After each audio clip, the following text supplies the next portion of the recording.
With that, we come to the end of this very important discussion on Sesame market review and outlook. We have technology as an important role to play in Sesame business, as we all know.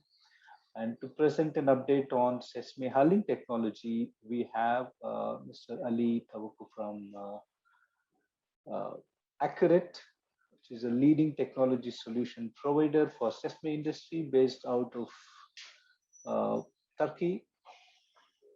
We have heard him in the physical conference in 2019, and he is here to provide us a lot more update in terms of what is happening in the world of technology, specifically with respect to the Sesame hulling technology.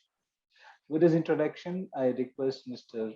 Ali Tugbay to take over.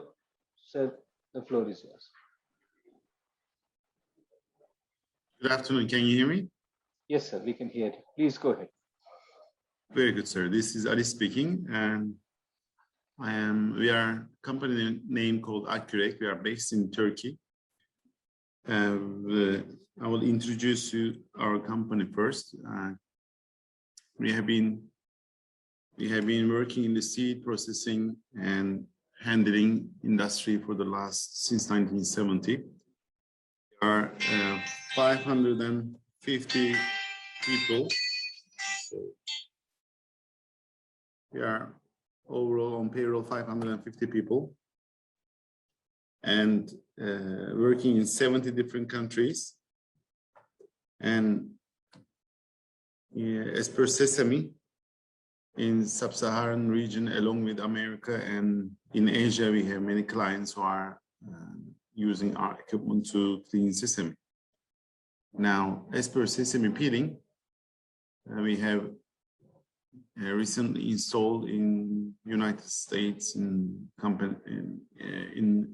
a town called Hobart, sesame peeling. We just shipped to a plant to Mexico. We are installing a plant in Ethiopia, but due to the internal affairs, we had to pause the internal affairs in the region. We had to pause the installation. We are now installing a plant in Egypt, and there are, needless to say, that everybody knows there are lots of varieties of sesame. And of course, in general terms, white sesame in African sub-Saharan region is very easy to peel, and in different regions like red sesame in Sudan is quite difficult, but there is still a way. Brazil sesame double skin is still difficult, but it's always there is always a way to do it. And in general terms, again, once your sesame is cleaned well enough, the way we do the sesame peeling is we call it dry method, although you use still water, but minimum amounts. There are two methods: wet, soaking your sesame in water for a long time, and then peeling your sesame and then removing the skin. That's what traditional method in Turkey is. The other method that we use, the first method that I mentioned, there's quite a lot of manhandling, let's call it, operators handling. The method that we use, minimal manhandling. Once you clean your sesame, then you feed your peeler. That's where the water is fed to the peeler at the same time with your sesame. Per ton, you use 80 liters to 160 liters, in between those range, depending on your sesame and whether it's the end of the season or beginning of the season, but that is the range. 80 liters to 160 liters per ton of sesame, of water for your sesame. Now, once the product goes into the peeler, right after that we use husk separator to remove the the husk from the peeled sesame, then we move the product to the brush cleaner. So we carry on with further peeling for the half and non-half peeled sesame. And after the brush cleaner, we take the sesame to the dryer tower because the humidity has increased with adding water. Now we have to drop the sesame down to 4% humidity. So we use our dryer. After the dryer, now because of the bit crispier skin, we take the product to the brush cleaner again. Then afterwards, we are ready to go to the color sorter. The color sorter is removing peeled and non-peeled. At this stage, with the white sesame, African sesame, we are able to hit to 99% peeled ratio, and 1% is non-peeled or other foreign, other admixtures that hasn't been removed by the peeling and by the cleaning line. And right after that, you are okay to go bagging that is either 5 or 25 kilo, whatever the market needs. And of course, there is you can do vacuum bagging too, or you can do big bag filling. As per technology, all this line has to be food grade, of course, and all the seed contact areas are stainless steel. We use 316 to avoid corrosion, and also in order to be able to have this easily cleanable and maintainable, the equipment part designed in a way that the flash downs and easy minimum salmonella threats handled in a way that the line is cleaned well in advance and periodically. And of course, with our clients, after discussing the initial requirements, and we have a look at the technical needs of the parameters of the client, the warehouse, the civil engineering works, required power, because we are using a dryer, whether we need the gas or the LPG or fuel oil. According to that, we design the machine park in a way that suits the client's needs well.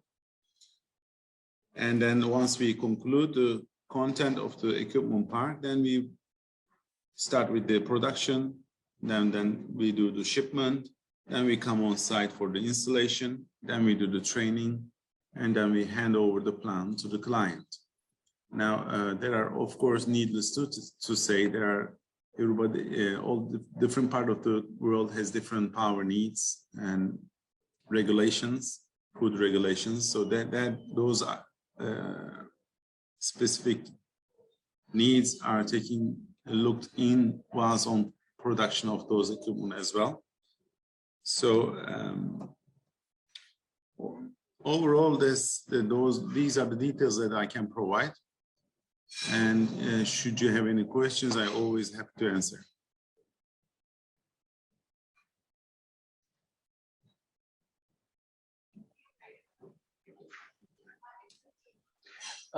Thank you very much, Mr. Ali. It was a very broad overview, but very insightful. Typically, what is the capacity range that you offer, and what kind of power requirements are there, and also in terms of space requirements are there? Because I see that the design is quite linear. So in terms of space, like, if I may, some... Sure. If I this 1 second, gentlemen. The required space, if we go one single line, is 40 meters by 10 meters length, is for 1 ton per hour peeling line, 40 meters by 10, so it's 4,000 meters square for 1 ton per hour. And there is also another option of 2 ton per hour. And if you need to go higher, we have to double or triple the line that according to your need. But generally, 1 ton per hour is is good enough. In terms of power consumption for a 1 ton per hour plant? 1 ton per hour plant, right away, gentlemen. Just want to be double sure.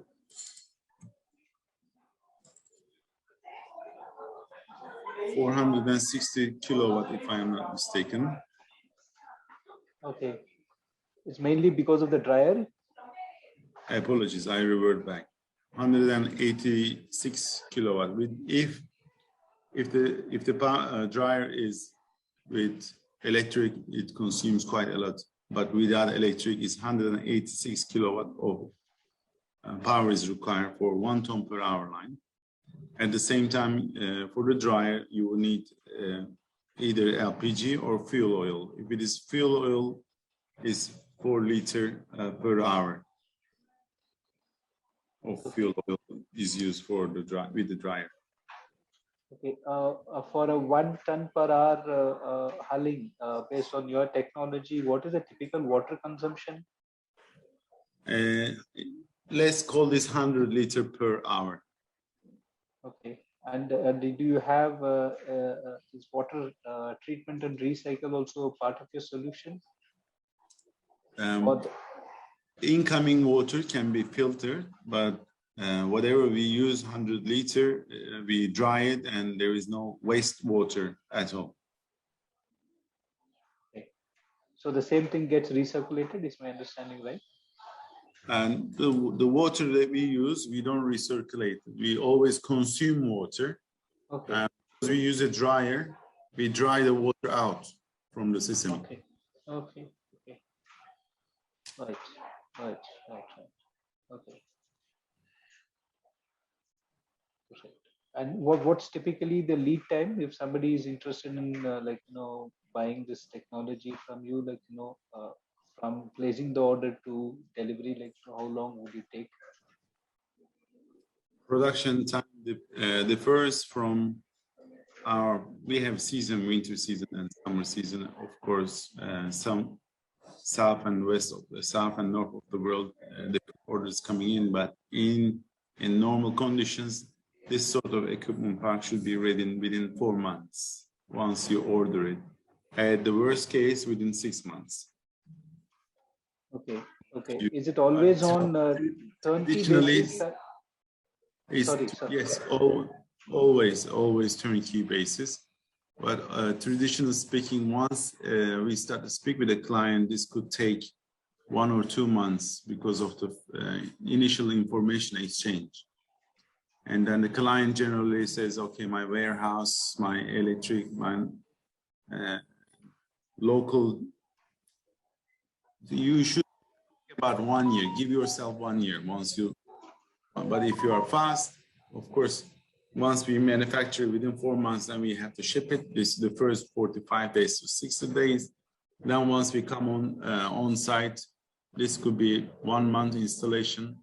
So once we say hello to each other with the client, generally speaking, it's 1 to 2 years. The project is done and finished. Yeah, but this depends on how the client is moving forward too. From our end, from receiving the order and delivering and installing is minimum 4, 5, 6 months. Minimum. Okay. Right. So just for I'll go back to the previous question.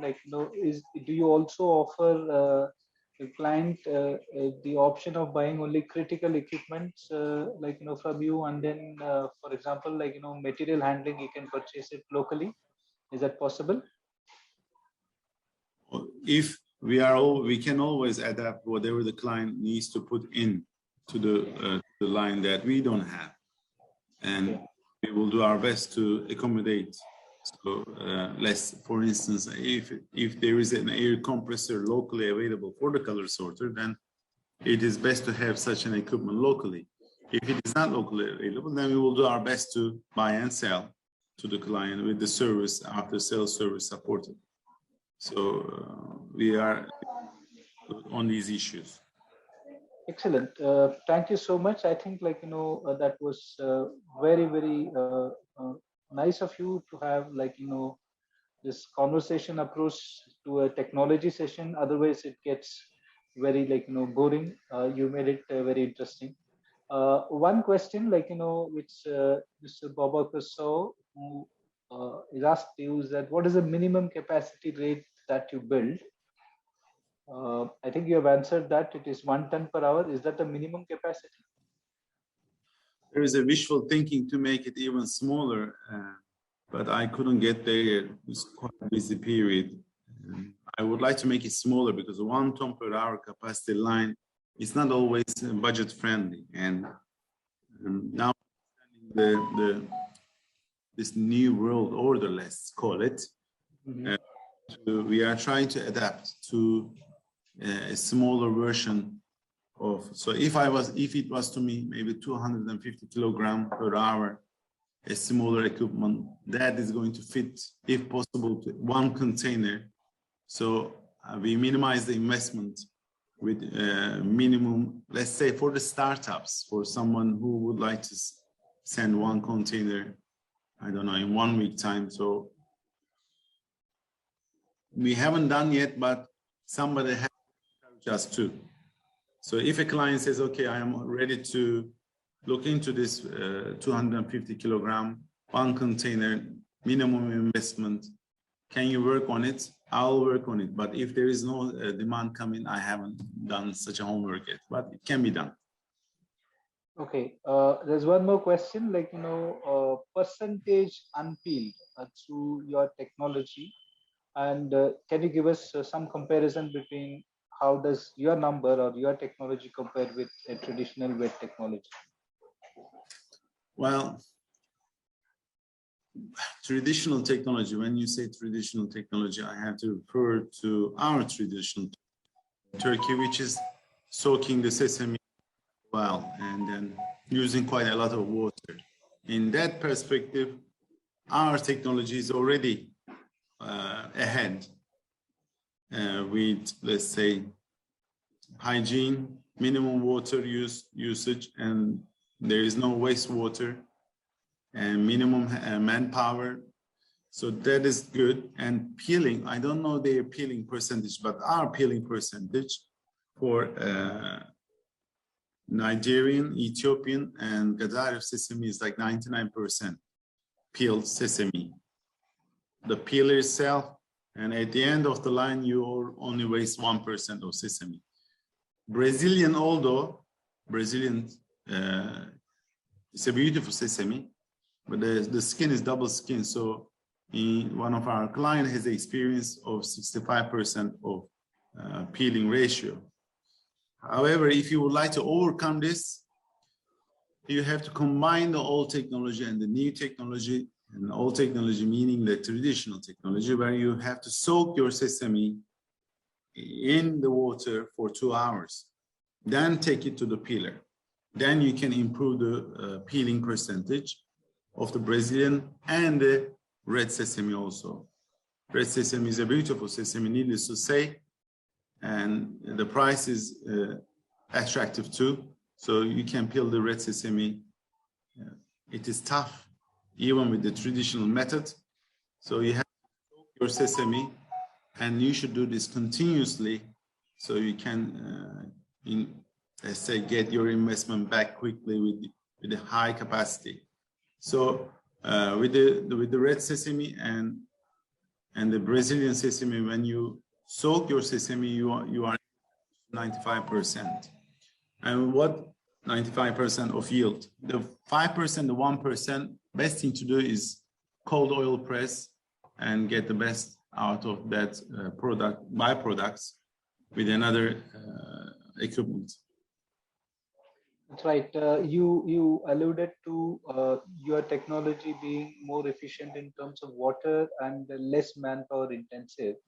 Can you give some numbers around that, if it's possible? Sure. Now, if it is only a peeling line, depending on how the product is being fed, let's call it one operator needs to feed the products. That is, if the product is not coming from a silo or a storage space. So one guy needs to feed the line, and another gentleman or another operator needs to do the bagging.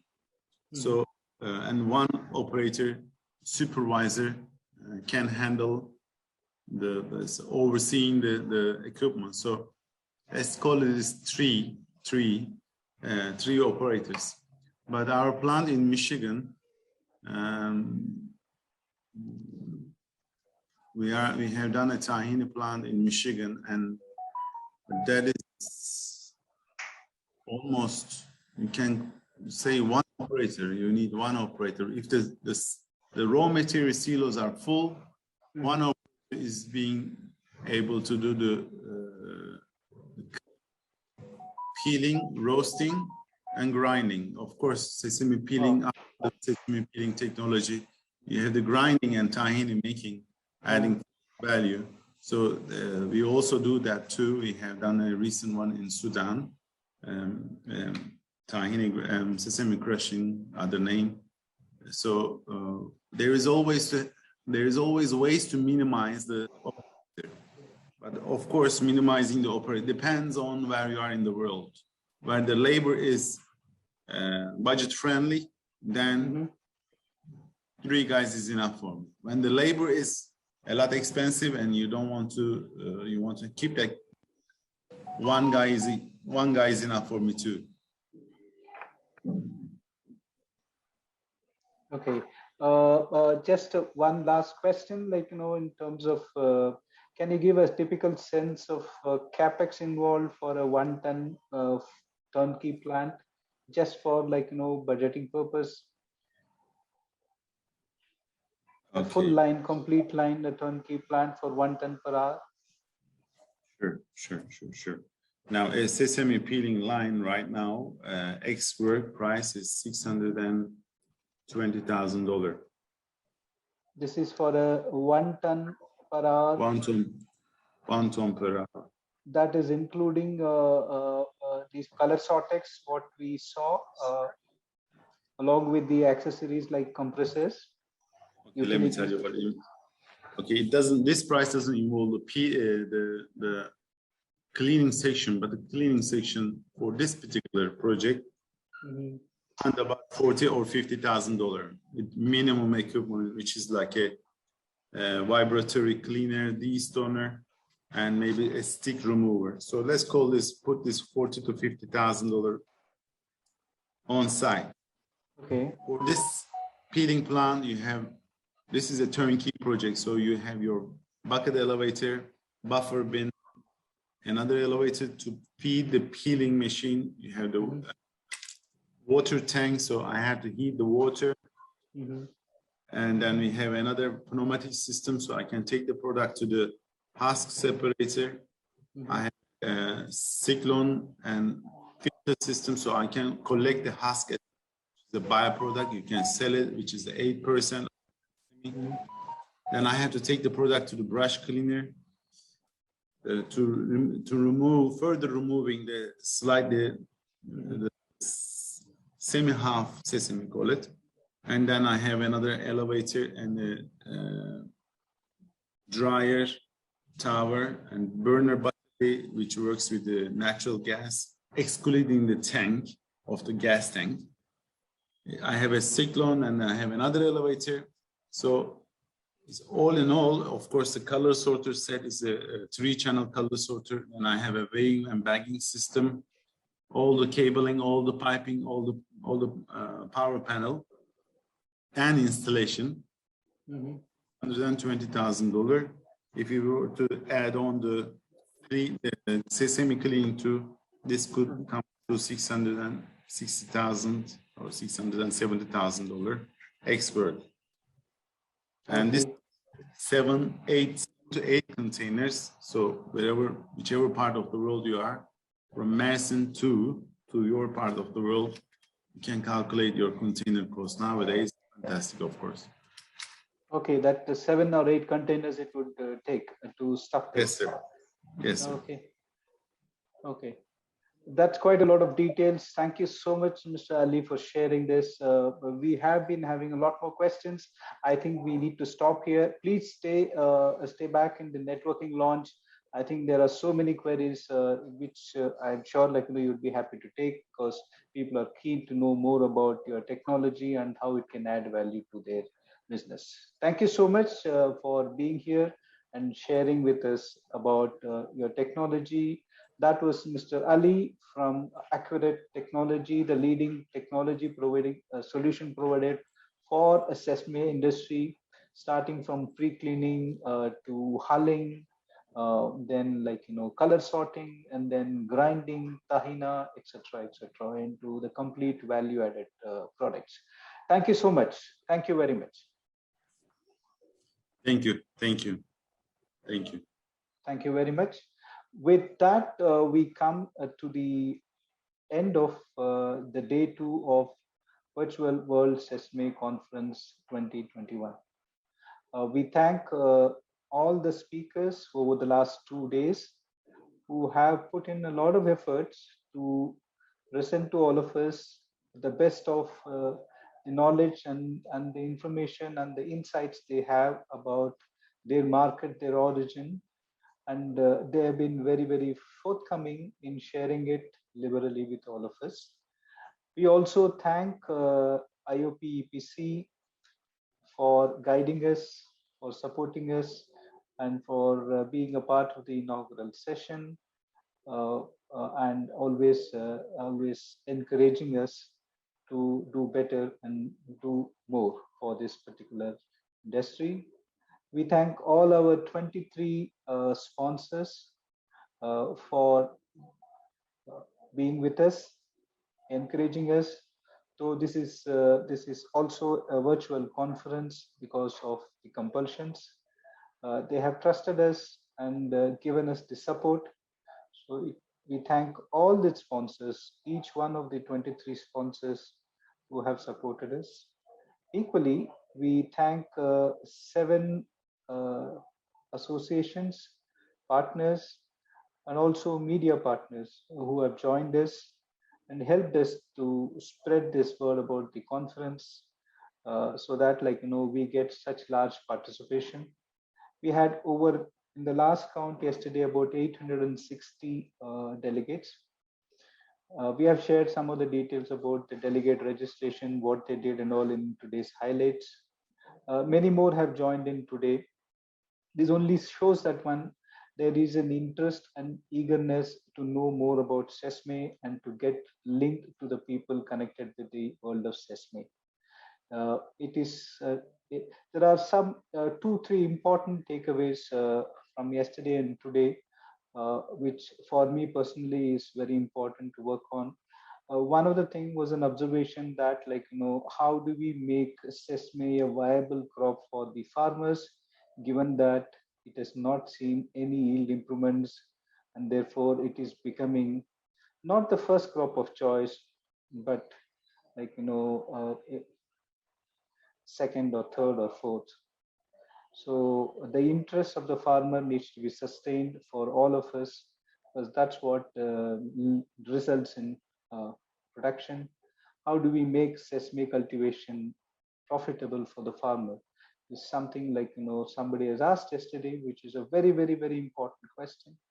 How do we make Sesame growing less susceptible to weather or climatic fluctuation? Is something which is important. How do we improve the yields is another important aspect. How do we bring in best of practices? Because we know the value and worth of Sesame, but we need to increase the production. That is one very important thing which has come. That was the outcome of yesterday's discussion. Today we have had very interesting conversation on the usages, on various aspects of growing the market. So this is all very exciting. And lastly, but not the least, we had seen what are the latest developments in the hulling technology. So that's all on the conference side, but please stay back. We have another 2 to 3 hours wherein you can walk through, network, have a one-to-one video conferencing or chat with fellow colleagues, with the delegates from other country and other origins, and continue networking and enjoy the rest of the evening.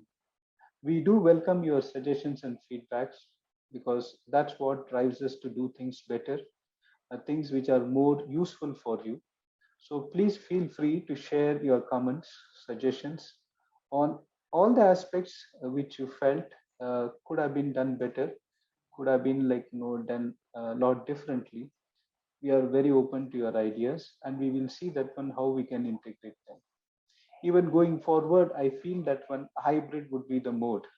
We might soon have a physical conference, but online is here to stay. And therefore, your feedbacks on what can be done on the online would be very, very useful for all of us. Before I close, a couple of things. In a week's time, we will share all the presentations. So please do visit sesameconference.com, wherein we will place all the presentations which are given today and yesterday with the permission of the panelists. We would also give you a feedback form where you can fill in your feedbacks and give us your feedback on various things which you like, which you didn't like, which you wanted to improve, and so on. This is your platform. We are here to serve you. We look forward to serving you again very soon. As Mr. Mukul pointed out, we would prefer to see you in person. Until then, be safe. Thank you so much, and God bless. With this, I conclude this conference. Thank you very much to all of you. One last word before I close. I have to thank, I'm very sorry, I just missed out. Last 2 days, Ms. Lata has been there with us continuously, doing this simultaneous translation. I extend, she is a very good friend of us and also helps us with this critical service.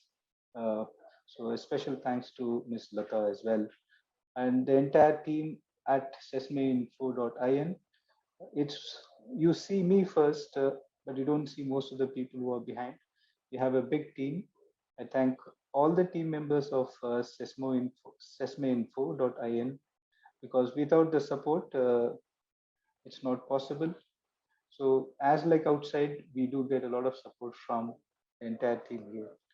So special thanks to the team from sesameinfo.in. Thank you very much. Be safe and have a productive year ahead. Until we meet in person again, thank you and God bless. Thank you very much.